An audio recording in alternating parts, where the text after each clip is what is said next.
Every child knew about the Sky Ripper. The Transcendent Emperor had buried its pieces deep. And then, this Emperor's horrific sacrifices had brought it back to the surface. Renato wasn't exactly sure how to use the legendary weapon. But surely, there must be some way to do it without provoking another catastrophe.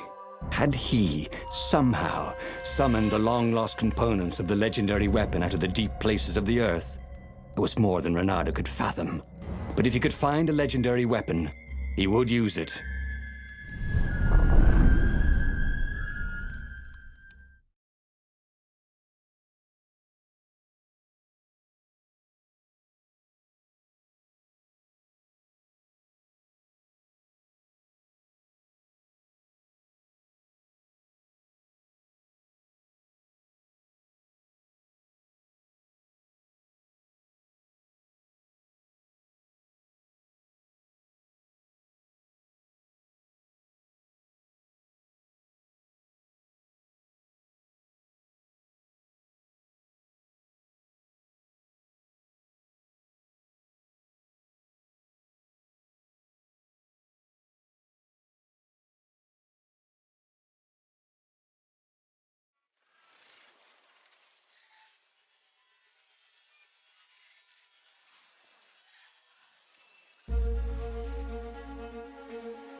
As he set foot on the island, Renato couldn't help feeling a bit curious. Was Lupino still waiting to be rescued? No. He was probably drinking champagne with the ravens. Did ravens drink champagne? Did rabbits? Renato felt oddly thirsty, come to think of it. Why had he chosen the Sky Ripper? Renato never made plans that required constant vigilance. He was a hero. He didn't think too much. He just went with his gut and hoped it all worked out. The Sky Ripper was a long shot. He'd have to devote himself to it. No side journeys, no rescuing old friends. That was against his nature. Could he stick with it?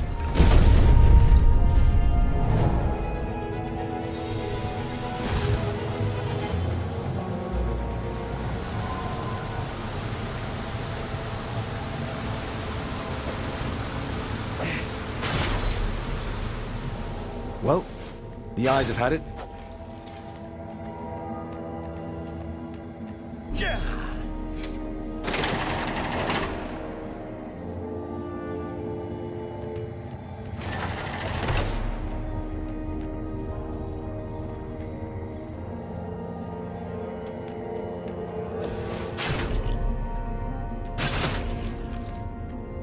The people who had built this castle, did they even know what monstrous weapon lay hidden within their walls? The Sky Ripper could destroy anything it touched, or so the legend said. As the Transcendent Emperor had fought the Lost Gods, thousands of thousands had died. But Renato had been through wars. The only merciful war was a short one.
Skyripper's armature. The stuff that dreams are made of. Engineers' dreams, anyway. The device was intricate. No one alive had the skill to make a thing like it. How is it part of a weapon at all? He'd have to ask a scientist. But first, he'd get the second piece. Skyripper had a heart. A core that had come to rest on the next island. Well, there was another island he could reach. Zenobia had just invaded it with her father's Raven battalions. She must be encamped there still. But fighting Zenobia now, that made no sense at all. He'd already sacrificed one friend to get this armature, was it? He didn't need to hurry to face her. She would find him.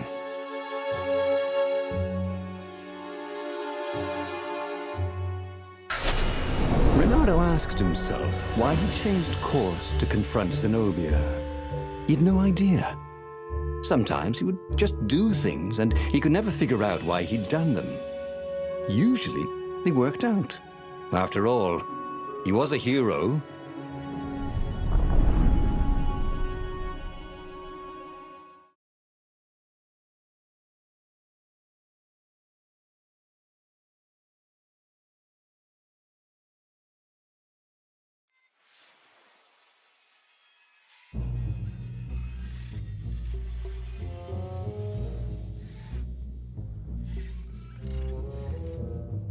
The truth is, though, he wanted to see her, wasn't it?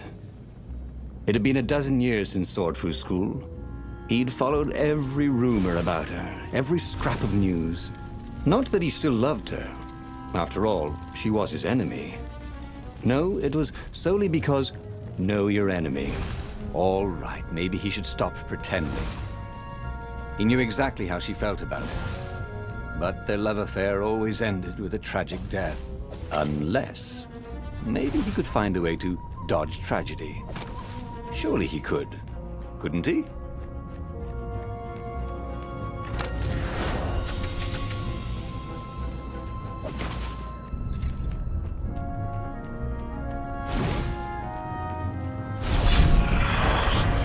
was tempting to just stand on the device and let it do all the killing for him.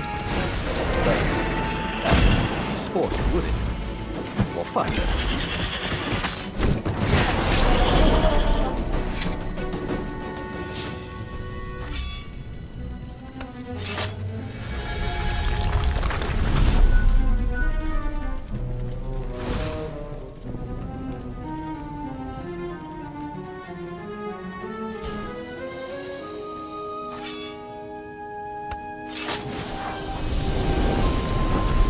Had that door been opened before?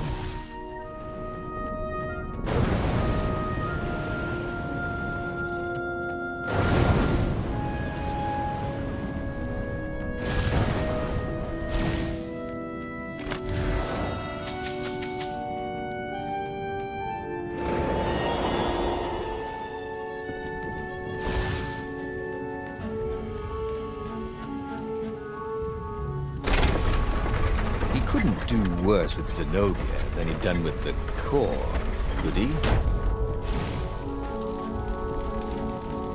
He didn't even need to see the gogglers this time. He could smell seared flesh.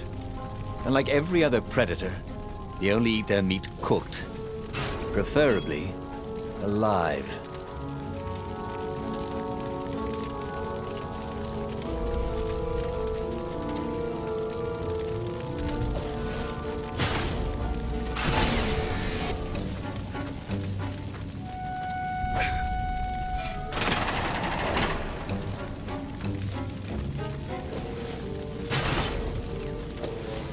Renato hated gogglers. It freaked him out to cut them. Renato wasn't entirely sure how he was going to capture Zenobia. She'd be expecting him. And he didn't have Lupino to cook up a clever plan. Why was it again that he hadn't got the core? Maybe because the results tended to be disastrous. These streets were familiar. The Swordfu School was closed now. But he had been down that street 1,000 times. He knew that pub. He knew that alley. He knew the alley behind it much too well. No wonder Zenobia had chosen to invade this island herself.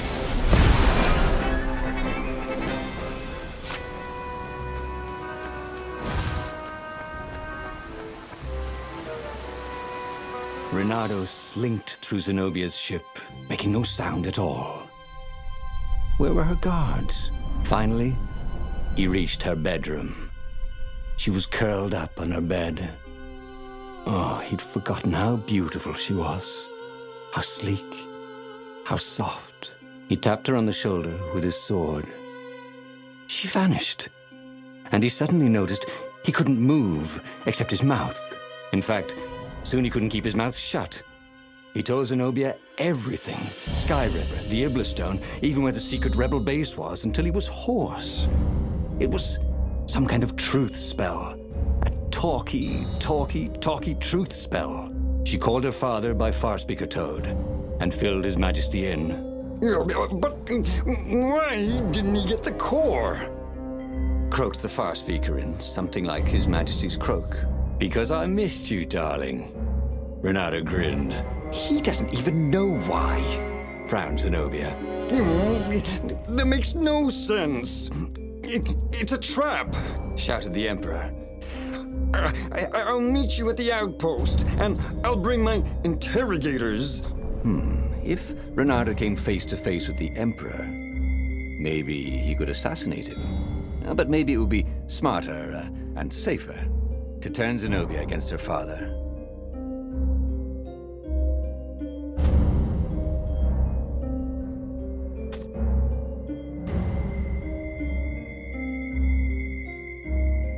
You're lying, she said. Somehow you're lying.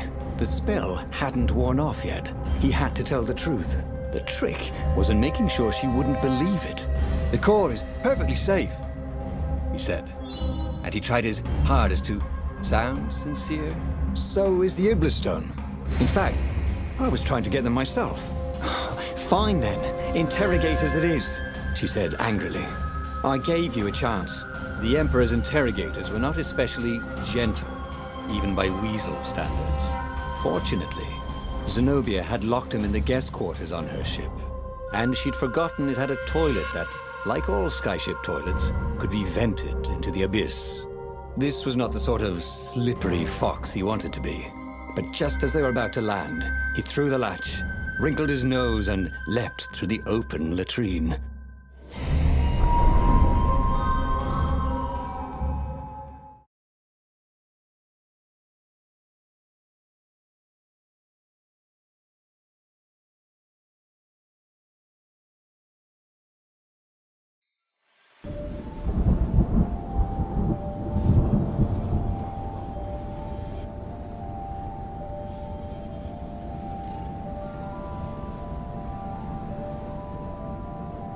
It was a short, safe landing. At least this part of the Nexus hadn't changed too much. Zenobia had been taking him to the Imperial outpost. She'd never expect him to go there by himself. Well, maybe she would. You never knew with her.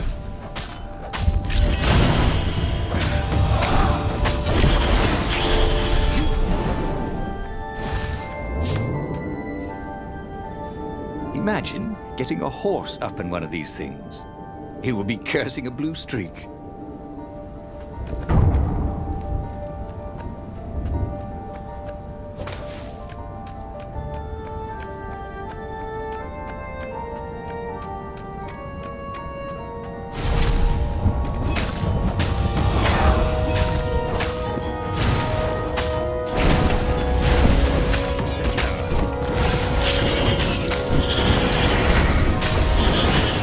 Surprisingly unwounded.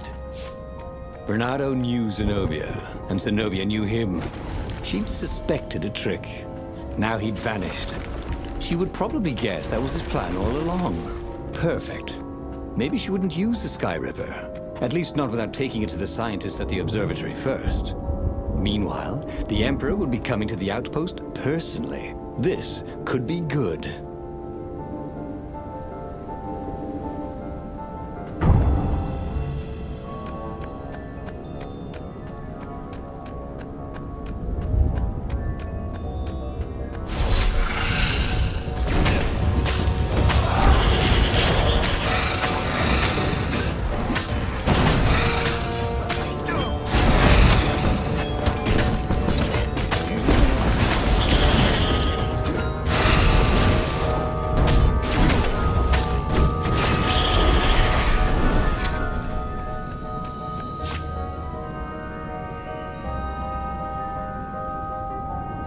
Bernardo was face to face with the Emperor's bodyguard.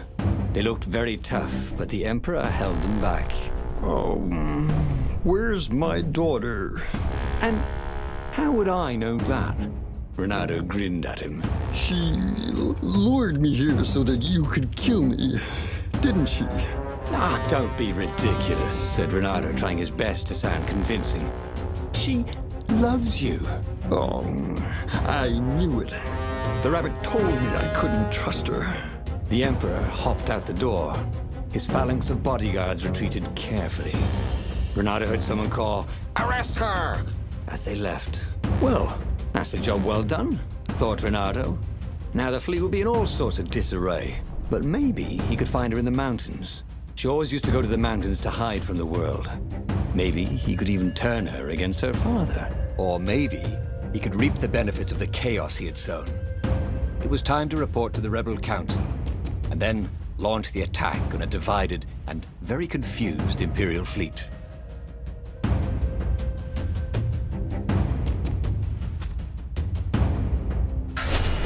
Bernardo was very proud of himself. He'd told the Empire everything, but now they didn't believe anything, and it looked like the Emperor didn't trust his daughter anymore either. There were some advantages to having a slippery reputation, weren't there?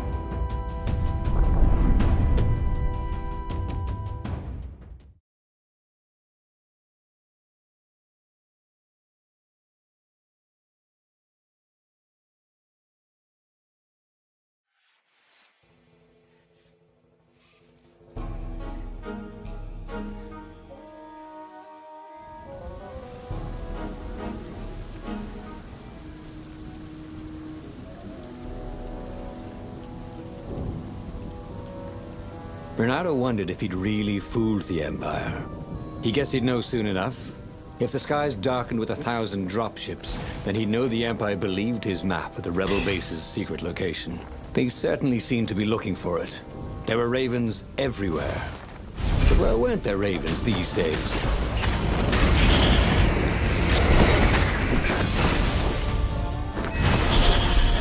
He thought about Hypatia. Oh, she'd been an amazing rabbit. She could talk to him about comics, and talk to her son about history and battles, and talk to scholars about the ancient tomes hidden deep in the vaults of the library of Ubar. Oh, Bernardo really missed her.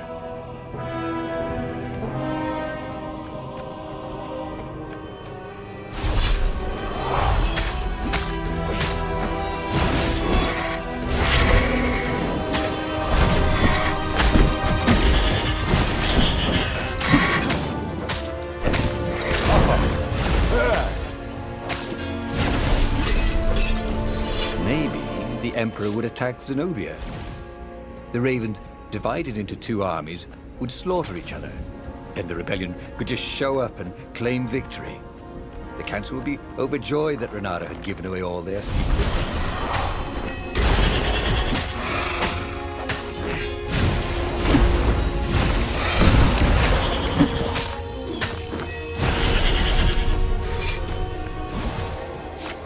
See? It was actually very fine weather, except for the occasional shower of ravens. And no one was burning the ruins down with the mighty power of a god's eye. If the Empire believed anything he'd said, they certainly weren't showing it.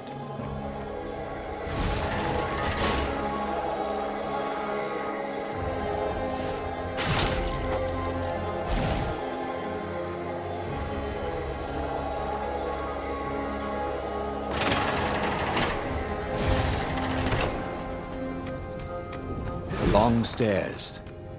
So he was close to the rebel base. Nothing was on fire.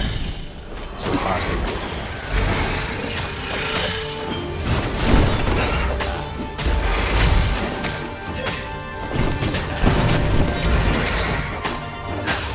If only he had some way to break the ice. Or convince it he was a friend.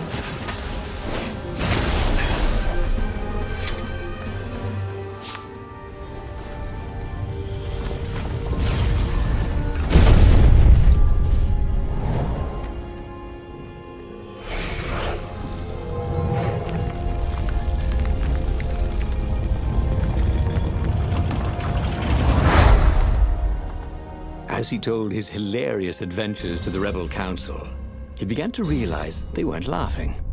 Just staring at him with those big bug eyes. Zenobia let you escape? Asked the speaker. How do we know you're not a double agent? Then I wouldn't tell you about her at all. Maybe you're trying to sound like an idiot, so we don't realize how clever you are. Croaked the speaker. No, I promise you, I really am that much of an idiot. Renato was about to say when a half-dozen Imperial ships began to bomb the base. He's betrayed us! Croaked the toads, and Renato decided it would be good to be somewhere else. He boarded the Farfarer and got out of there. The wind ruffled Renato's fur the wrong way. So the rebels thought he was lying too? Because a half-dozen lousy dropships had probably just tripped over the rebel base? Okay, technically he had betrayed its location, but not willingly. And he'd made up for it, hadn't he? Then something exploded. A cannon shot. The Farfarer plunged out of the clouds. The rebels had hit his ship. As the Farfarer plummeted towards the abyss, he launched himself into the sails of an Imperial ship.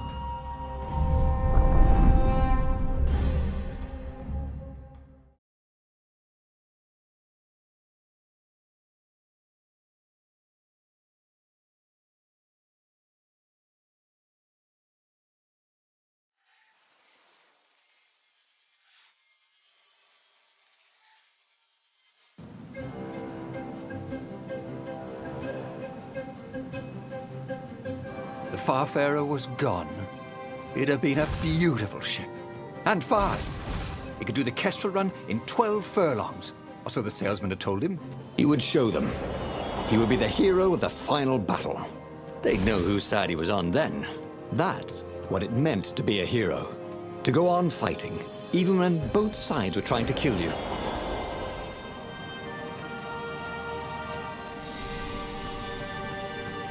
The portal was heavily guarded.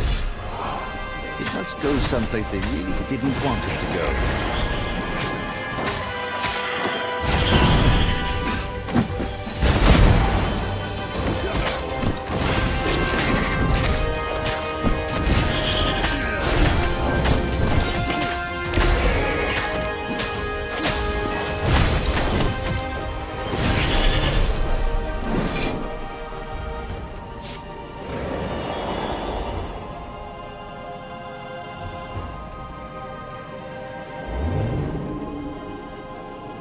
Oh, they really ought to put a railing on this thing, he thought.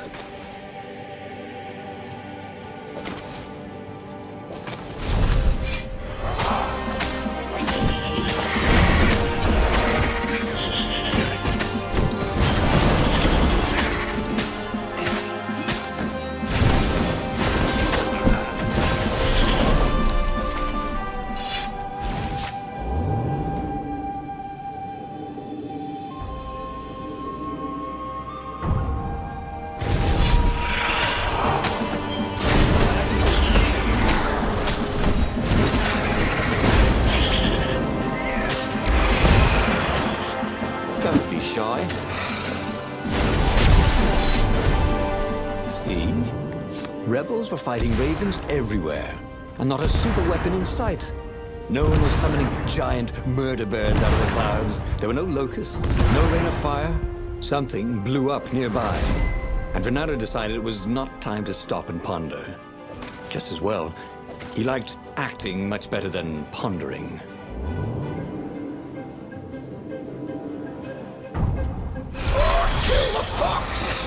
Lord, the ravens. Nobody said they were original.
Finally, Renato reached the Emperor's ship, and there he saw a strange sight.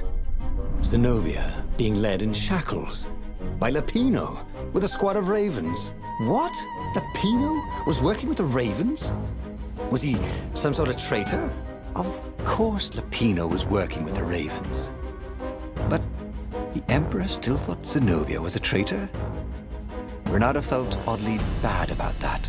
Should he run down there and rescue her? Oh, but she was the enemy. Then he heard a whistling sound. He looked straight up and saw a rebel ship. It was dropping rather large bombs. One of them kept getting bigger as it fell. Huh? Oh.